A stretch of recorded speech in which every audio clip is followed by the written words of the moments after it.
سلام. نگاه کنید تو رو خدا، ببینید چه جوری نشسته.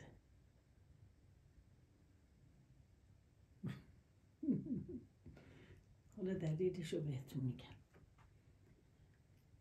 اصلا نگاه کنید، من اومدم دیدم این خیلی داره کارای بد میکنه. 2 روز نبودم، نگاه کنید روش هم برگردنده قره بابا.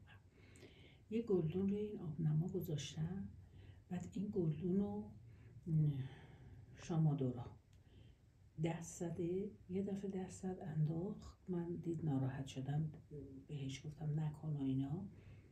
بعد این دفعه انداخته، بهش گفتم با صدای بلند، نه دادا، گفتم مثلا دوباره این کارو کردی.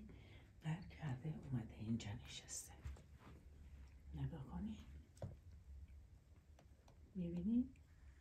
میبینی دستشو چجوری گذاشته بود.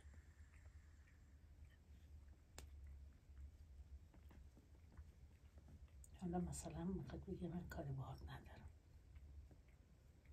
میبینی تو رو خدا.